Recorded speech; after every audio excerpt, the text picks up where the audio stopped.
A Texas death row inmate is less than 2 hours away from being executed. 37-year-old James Broadnax was sentenced to death in 2009 for the robbery and deadly shooting of two Christian music producers outside Dallas. His cousin now says he was the one who pulled the trigger. Just hours ago, though, the U.S. Supreme Court denied his request for a stay of execution.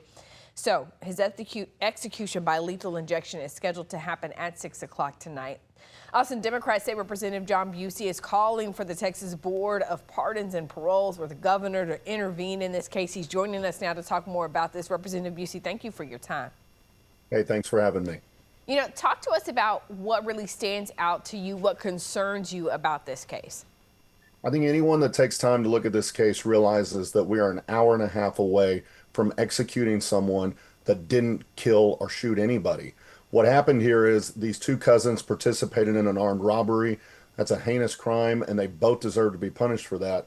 But the DNA evidence tells us that it was his cousin Cummings, who actually pulled the trigger. Also, we have a sworn confession from his cousin saying he was the one that shot the individuals, not Broadnax, who the people of Texas are going to execute in 90 minutes. You have folks who say, but Broadnax admitted to this. He signed a confession saying that he did it. He also had some comments saying that he wanted the state to kill him. How do you combat that against this? Look, I think we all know to look at the DNA evidence and to look at the facts, and they tell us that he's not the shooter. The only time he made this confession was under the influence of PCP, also known as angel dust, to a reporter.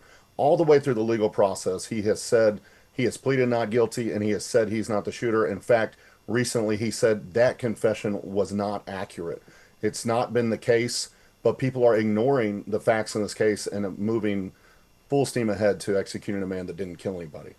I'm really surprised the Board of Pardons and Paroles, the state appellate court, sort of said that that confession was enough, and him saying that he didn't confess, it wasn't a sworn testimony. It's a lot of, legal jargon to really get through to make you wonder why this DNA was not considered at the time. The jurors knew the DNA at the time, and unfortunately they ruled this way. I think when you look at the confession, as I have, again, a confession made under the influence of PCP, it was a heinous confession, and I understand why it's hard to look past that. These were the words of a 19-year-old that was drug-induced. When the sobering effect came along and reality struck in, the DNA tells us he's not the shooter. The facts tell us he's not the shooter, and his cousin has since admitted to being the shooter under sworn testimony. We need to look past what was said under a stupor of drugs when you were 19 and look at the reality, and everyone's making a mistake. Luckily, right now, the governor still has the opportunity to intervene, and he can give a 30-day reprieve, and he needs to act because the people of Texas are about to do something that they can't take back. Yeah, the governor, the only one at this point who could potentially stop this. Have you or any of your colleagues been in touch with the governor or his office? I have met with the governor's office about this matter. And are you willing to share with us some of what they said, where we are? Yeah, it was a very professional conversation where we just talked about the case, talked about why I was interested in this case, and I shared my concerns like I'm sharing here. I would say it was very professional, and I think they listened to me seriously, and I hope that the governor will act in the next 90 minutes. Representative Busey, there is another element to this case that I think is very interesting that some people have pointed out and expressed concern about, is the use of rap lyrics by Broadnax during the trial, particularly the sentencing phase when he was sentenced to death. Some say that those rap lyrics were just expression, freedom of speech. Are there bigger concerns when it comes to this case about using stuff like that in court to sentence someone to death? Absolutely, and for the viewers that don't know, that's what happened during the sentencing. They used rap lyrics he had written to say he would be a future threat and therefore needed to be executed.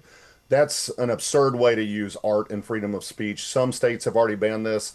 I hope to file legislation and work with others that Texas should be banning this procedure as well.